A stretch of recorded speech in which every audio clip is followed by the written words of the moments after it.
Good afternoon, everybody, from CENELEC Management Center in Brussels, and welcome to our third webinar for standard drafters. Today we are looking at normative references and terms and definitions, two crucial technical areas when drafting a standard. But first of all, who are we? My name is Sophie Vandrich. I'm working in Standard Publication Unit as an editor. I've been working for CCMC for 20 years now.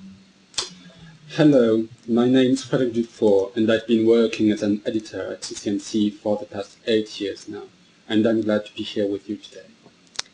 Before we start, I would like to invite you to share the questions and answer to use the questions and answer panel to share your experiences and questions that might come up during the presentation.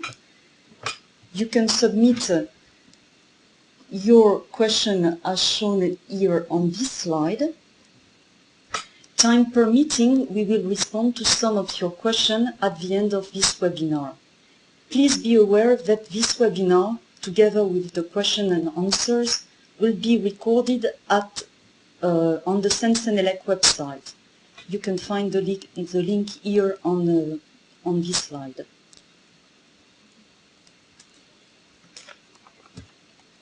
Hi, hello. So, my name is Frédéric Dufour and I'm here to talk to you about normative references. But first, I would like to join you in a test Mrs. Sophie Vandrich and I devised together. So here you may see a fine example of a clause 2 about normative references. This is the type of clauses, normative references clauses that we CCMC editors are used to edit day by day in our daily work. But I said it was fine, but is it really fine? No, because in there I deliberately made 3 mistakes, and the question is now, can you spot these 3 mistakes?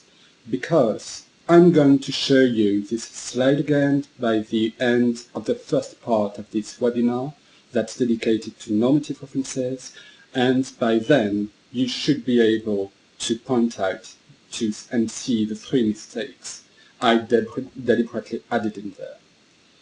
But first, let's get to grips with normative references by defining the term normative. What does normative mean exactly?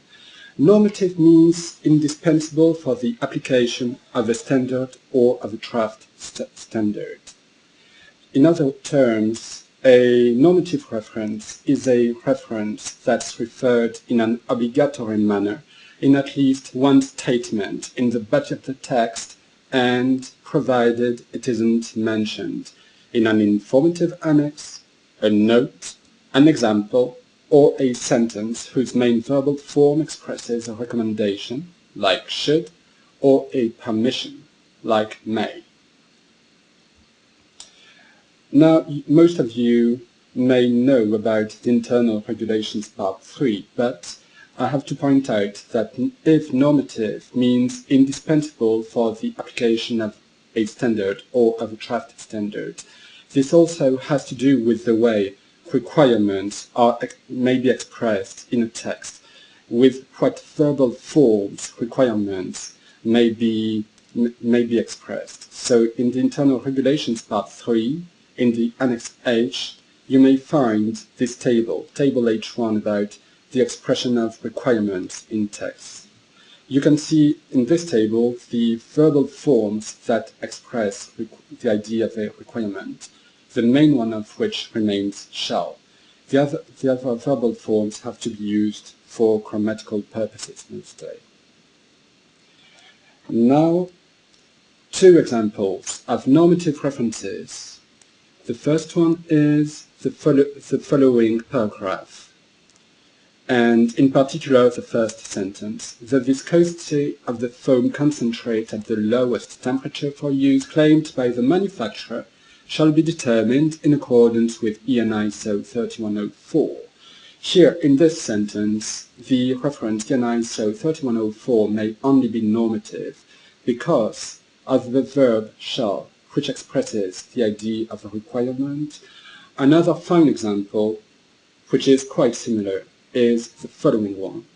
The maximum dimensions of the machine shall correspond to the rules of EN 15273 Part 2, according to the basic principles set up in EN 15273 Part 1.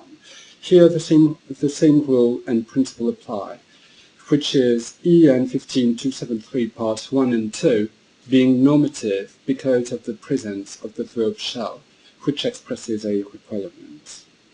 Now, how and where are these normative references to be listed? Well, obviously, in a clause 2 aptly named normative references, and clause 2 has to be conceived as a list. It is a list of normative references, which has to be introduced with the following paragraph. Please allow me to read it out loud to you. The following documents, in whole or in part, are normatively referenced in this document and are indispensable for its application. For dated references, only the edition cited applies. For undated references, the latest edition of the referenced document, including any amendment, applies. This boilerplate paragraph is part of the STD template, according to which a whole clause 2 is to be structured, and which most of you standard drafters know already.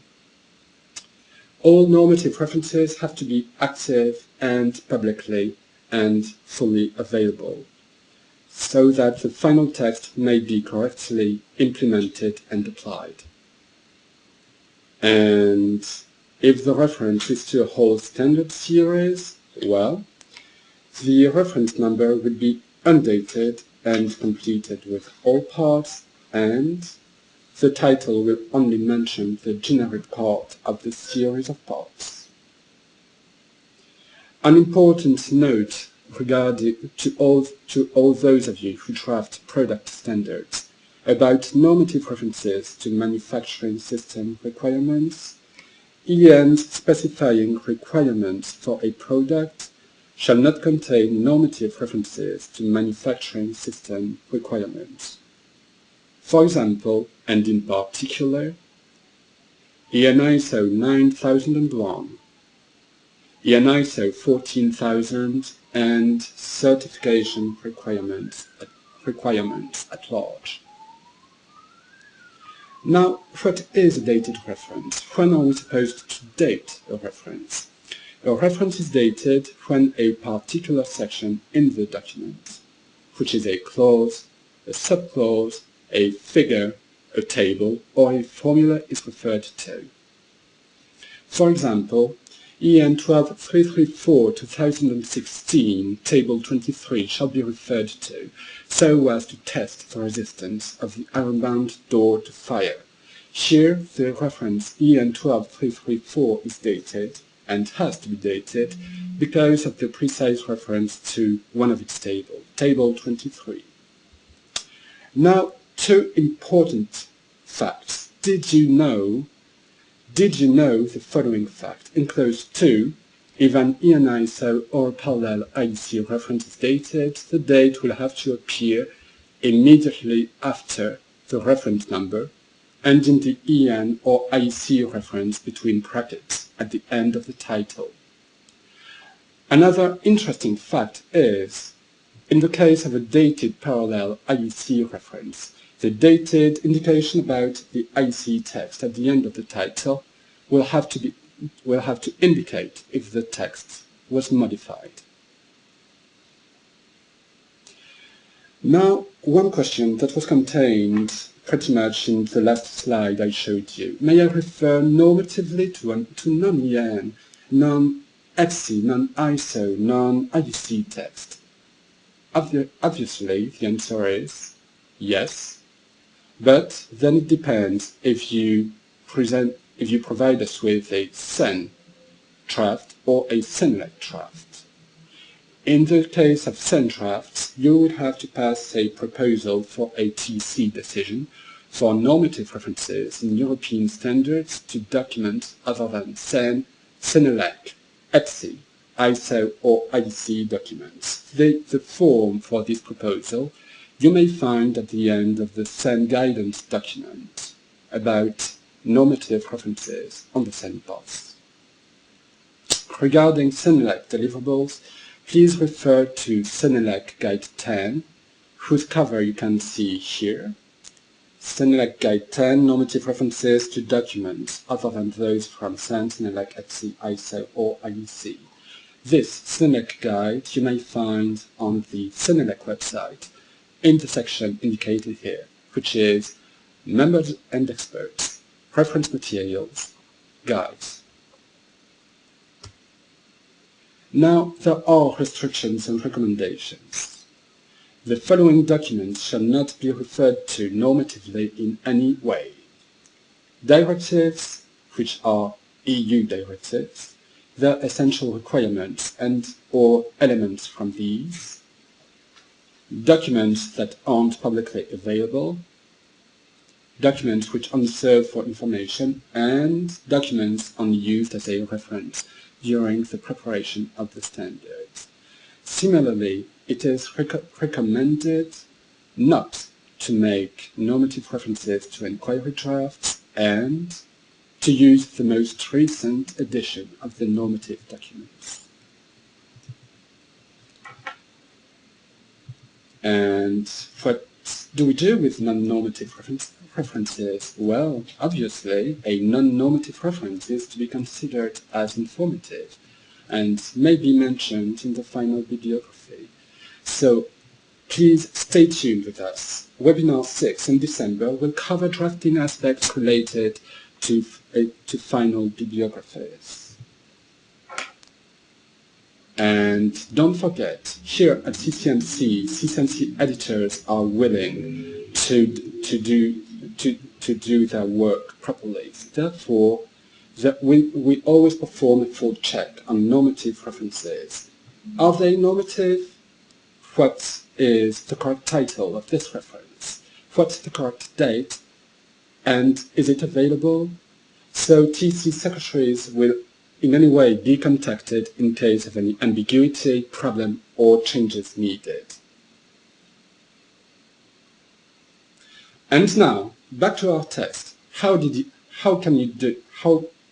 can you score in it? Well, you may remember an example of clues 2 we showed you earlier. We asked you to spot 3 mistakes, so what I'm going to do now is show you again the example of clues 2 and give you 20 seconds to try and find out these 3 mistakes. So, please go ahead.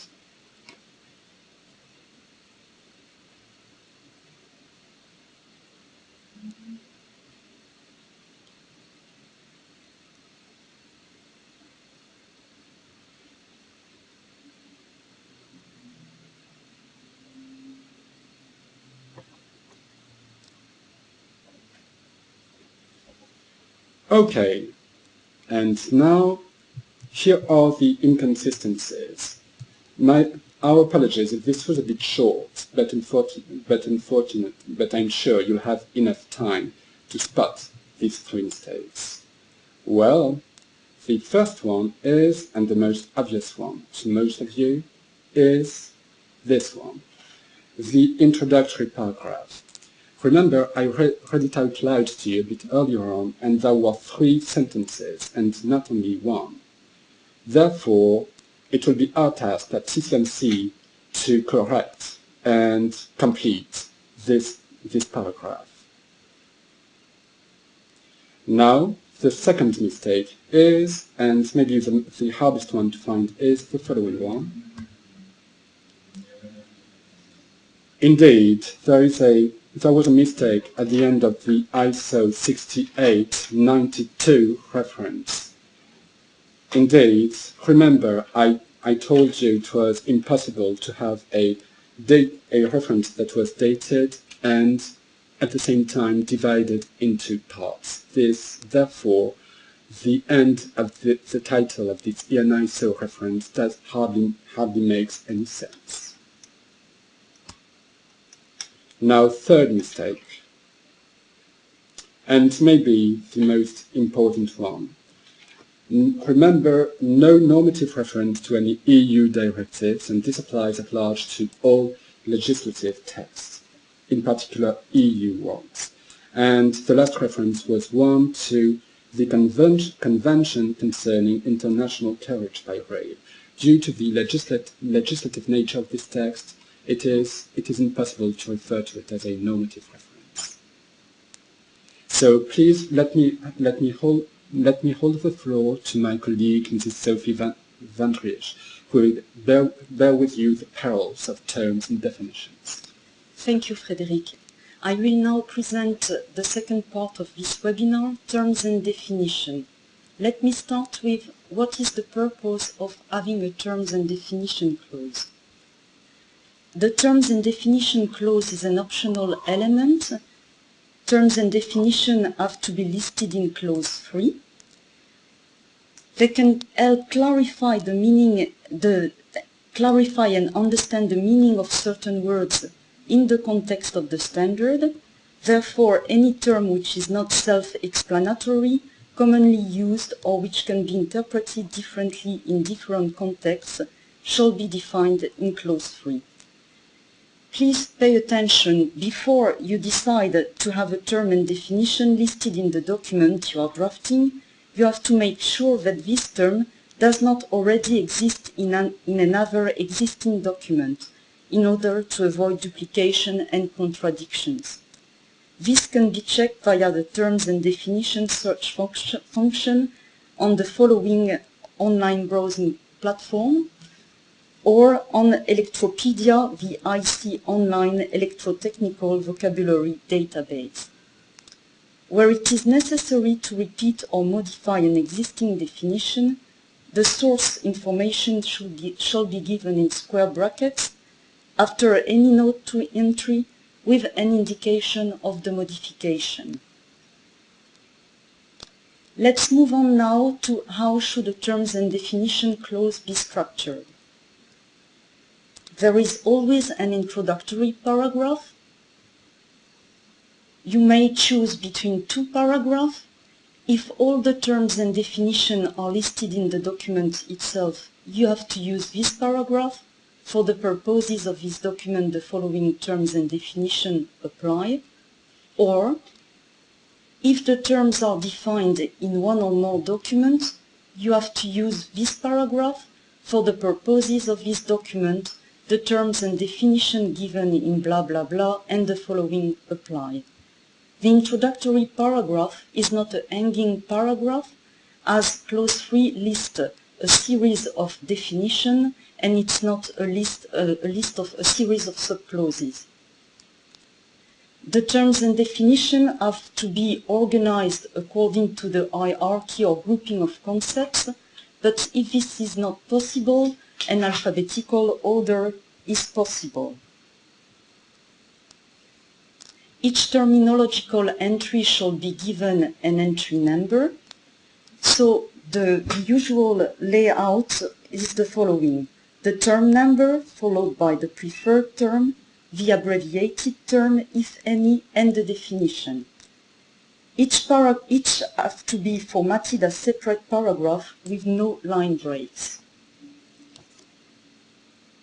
What will CCMC editors check? The preferred term should be set in bold and start with a lowercase, except for any capital letters required by the normal written form in running text. Terms shall be presented in their basic grammatical form, that is to say nouns in the singular, verbs in the infinitive. Admitted terms or symbol, if any, can be placed on a new line after the preferred term. The definition starts also with a lowercase letter and shall not contain a full stop to conclude. The form of a definition shall be a single phrase that can replace the term wherever it is used in the text. An important point: definition shall not contain requirements, recommendations, or permissions. Any additional form shall be given in an example or note to entry. For example, information regarding the units applicable to a quantity will be given in a note to entry. Please pay attention, notes to entry differ from notes embedded into the text. They don't follow exactly the same strict rule. They can provide provisions, recommendations, favor technical details, and are always numbered even if there is only one note to entry. Here is an example of how clause 3 should look like. As you can see, the note is designated note 1 to entry, and even if there is only one note, it is numbered. We are now looking at symbols and abbreviation. Symbols and abbreviation is also an optional element in the text. It may be combined for convenience with the terms and definition clause. The symbols and abbreviated terms clause lists all the symbols necessary for the understanding of the document. The symbols should be listed in an alphabetical order in the following sequence as shown here. Please see the IR3 part 3, the internal regulation part 3.